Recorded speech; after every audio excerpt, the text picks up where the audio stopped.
Salam Media Sriwijaya.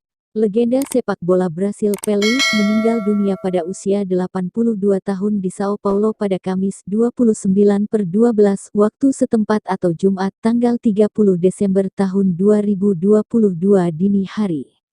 Pelé meninggal dunia karena kegagalan beberapa organ akibat perkembangan kanker usus besar yang terkait dengan kondisi klinis sebelumnya.